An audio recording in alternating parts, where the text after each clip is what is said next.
কথিত ফ্যাসিস্ট ও নিষিদ্ধ ঘোষিত সংগঠনের অনেকেই এই নির্বাচন ও গণভোট আয়োজনকে ব্যস্ত করে যাওয়ার প্রয়াস চালাতে পারে, কিন্তু তাদের সেই পরিকল্পনা বা প্রয়াস আমরা কিছুতেই সফল হতে দিতে দিব না।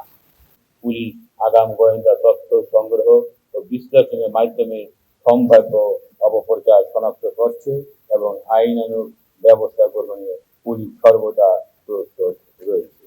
সংসদ নির্বাচন ও গণভোটকে কেন্দ্র করে বাংলাদেশ পুলিশ ইতিমধ্যে বিশেষায়িত প্রশিক্ষণ কার্যক্রম গ্রহণ করেছে। মাঠ পর্যায়ে পুলিশ সদস্যদের ভোট কেন্দ্রিক ব্যবস্থাপনা, জনতার সঙ্গে আচরণ, পরিস্থিতি মোকাবেলা এবং মানবাধিকার সম্মত দায়িত্ব পালনের বিষয়ে প্রশিক্ষণ দেওয়া হচ্ছে।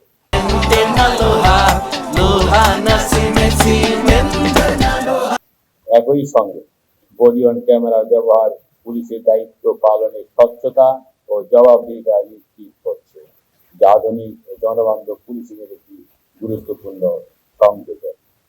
একই সঙ্গে আগাম গোয়েন্দা তথ্য সংগ্রহ ও বিশ্লেষণের মাধ্যমে অপরাধ প্রতিরোধ এবং মামলার ব্যবস্থাপনা ও তদন্ত কার্যক্রম দ্রুত ও কার্যকরভাবে সম্পন্ন করার উপর বিশেষ গুরুত্ব দেওয়া হয়েছে।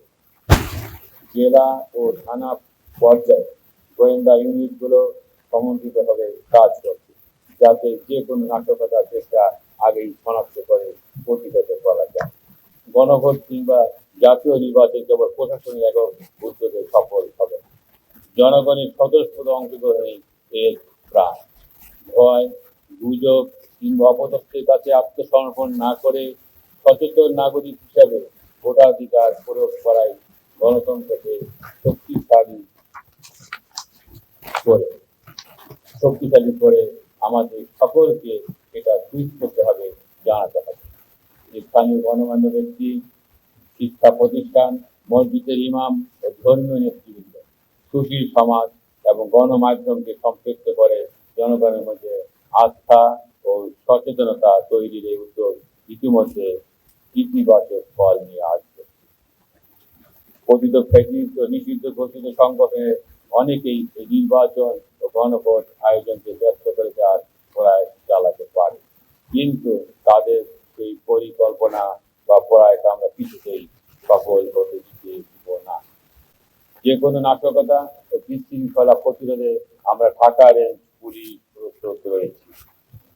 আমি দৃঢ়ভাবে বিশ্বাস করি যে জনগণ যদি নির্ভয়ে, স্বতঃস্ফূর্তভাবে এবং সচেতনভাবে একটি শান্তিপূর্ণ নিরাপদ পরিবেশে তাদের ভোটাধিকার প্রয়োগ করতে পারে, তবে সেটি হবে রাষ্ট্রের জন্য সবচেয়ে বড় অর্জন। সেই পরিবেশ নিশ্চিত করতে আমরা সর্বাত্মক প্রস্তুতি গ্রহণ